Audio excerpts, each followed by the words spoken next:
15वां अध्याय।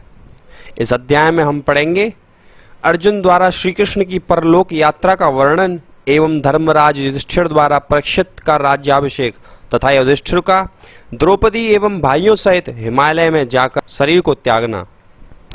सूत जी बोले, हे शौनकादि ऋषियों, धर्मराज युधिष्ठिर की इन बातों को सुनकर भी अर्जुन मुख से कुछ नहीं बोले। वे भगवान मुरली मनोहर के चरण कमलों का स्मरण करते हुए इतने रोए कि वे निरंतर हिचकियां आने के कारण कुछ नहीं कह सके।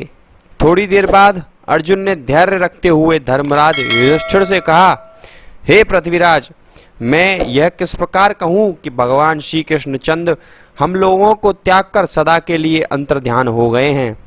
मैं उन्हें अभी तक अपना मेरा भाई ही समझता रहा। यद्यपि हम लोग उनको ज्योति स्वरूप परम ब्रह्म परमात्मा समझकर उनकी कुछ सेवा कर लेते तो इस अपार भवसागर से बिना ही परिश्रम के पार हो जाते, परंतु उन भगवान त्रिलोकीनाथ की माया ऐसी प्रबल है कि जिसके कारण हम लोग उनको उसी तरह नहीं पहचान सके जिस तरह एक बार दक्ष प्रजापति के शाप के कारण चंद्रमा ने बहुत दिनों तक समुद्र में निवास किया, परंतु मछलियां उन्हें नहीं पहचान सकी। इस रहस्य को सब लोग जानते हैं कि चंद्रमा में अमृत रहता है और मछलियां एवं बड़े जलचर जीव मनुष्य द्वारा भक्षण किए जाने के भय से अमर रहने की इच्छा से सदा अमृत पान करने की अभिलाषा रखते हैं, परंतु इस तरह की इच्छा रखने वाली मछली आदि जलचर ने भी हजारों वर्ष तक समुद्र में रहने वाले समुद्र को न पहचान कर उन्हें केवल एक जलचर ही समझा। उसी तरह हम लोगों ने भी श्री श्याम सुंदर को परम ब्रह्म परमेश्वर न समझकर केवल यदुवंशी ही समझा। अब जब से वे मुझे त्याग कर अपने परम धाम को गए हैं, तब ये मेरी सारी शक्ति क्षीण हो गई है। हे भ्राता, मैं अब भी वही गांडीवधारी अर्जुन हूँ और मेरी भुजा भी वही है जिनके द्वारा मैंने भगवान शिव, गंधर्व, इंद्र एवं मय नामक दैत्य से विजय पाई थी। इन्हीं भुजाओं से मैंने युद्ध भूमि में भीष्म, पितामह, कर्ण, जयद्रथ आदि बहुत से योद्धाओं को मारा था। समस्त राजाओं को परास्त करके मैंने यज्ञ के धन को संचय किया था और अश्वत्थामा के मस्तक से उसकी मणि भी मैंने ही निकाली थी, परंतु आज मैं उन्हीं शस्त्रों के होते हुए मार्ग में भीलों द्वारा परास्त हो गया। वे लोग मुझसे उस सारी संपत्ति एवं स्त्रियां आदि को छीन कर ले गए जिनको मैं द्वारका से कृष्णचंद्र जी की आज्ञा अनुसार अपने साथ यहाँ ला रहा था। इसी हार के कारण मैं उदास हो रहा हूँ। हे भ्राता, उन्हीं श्री कृष्णचंद्र की कृपा से मैं बड़े बड़े प्रतापी एवं शक्तिशाली राजाओं को मत्स्य वेधन के समय नीचा दिखाकर द्रौपदी को लाया था। जिस समय कौरवों द्वारा भेजे हुए दुर्वासा ऋषि ने अर्धरात्रि के समय वन में आकर हमसे भोजन मांगकर शाप देने की इच्छा प्रकट की थी, उस समय दीन दयालु श्री श्याम सुंदर ने ही हम सबको अपना भक्त समझकर वहां पर आकर दुर्वासा ऋषि के शाप की जगह आशीर्वाद दिलवाया था। इन सब बातों का ध्यान करते हुए मेरा हृदय शोक और चिंता से फटा जा रहा है। हे पृथ्वीपति, मैं उनके साथ एक ही थाल में भोजन करता था और हम दोनों एक ही बिस्तर पर शयन करते थे। वे परम ब्रह्म परमेश्वर होते हुए भी मेरा बड़ा आदर करते थे। अब इस तरह से मेरी कौन रक्षा किया करेगा? कौन मेरा इतना आदर किया करेगा? अथवा हम किसी के बल पर इतना घमंड करेंगे? इतना कहकर अर्जुन बोले, हे भ्राता, गोलोक धाम जाते समय भगवान द्वारकानाथ ने अपने सारथी तारक द्वारा मेरे लिए यह समाचार भिजवाया था कि तुम द्वारका के समस्त स्त्री पुरुषों, बालकों, वृद्धों एवं धन संपत्ति को हस्तिनापुर ले जाना, और मैंने तुम्हें गीता ज्ञान बतलाया है उसके अनुसार शरीर को स्वप्नवत तथा चैतन्य आत्मा को सत्य समझकर माया मोह से विरक्त रहना। अतः हे पृथ्वीपति, अब जीवित रहने से कोई सार नहीं है, इसलिए हमको चाहिए कि हम लोग तपस्या द्वारा अपने शरीर को गला दें। इतनी बात कहकर अर्जुन पुनः रोने लगे।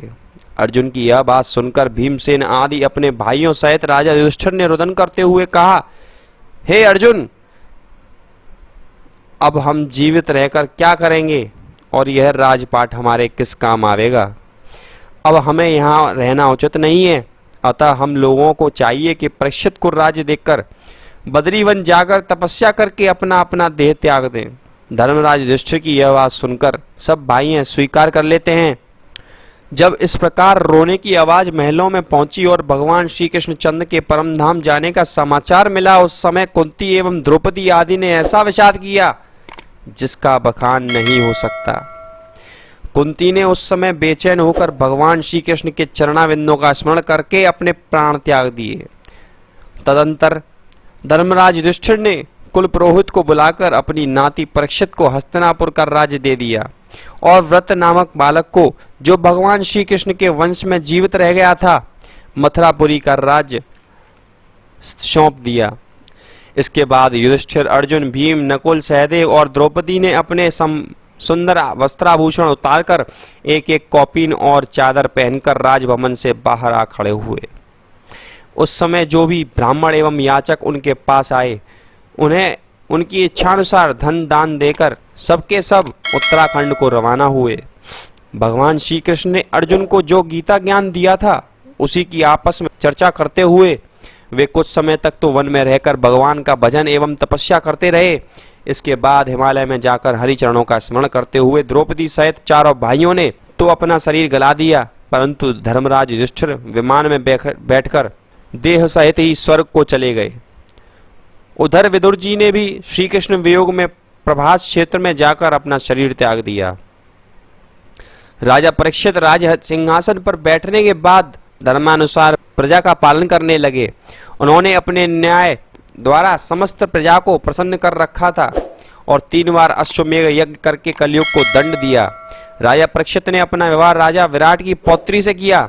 वे दान एवं धर्म कर्मों में इतना अधिक धन लगाते थे कि एक बार यज्ञ करते समय उनका संपूर्ण द्रव्य समाप्त हो गया था। उस समय भगवान श्री कृष्ण का ध्यान करने से उन्हें कहीं बहुत सा धन मिल गया था, जिससे उनका यज्ञ अच्छी तरह संपन्न हो गया।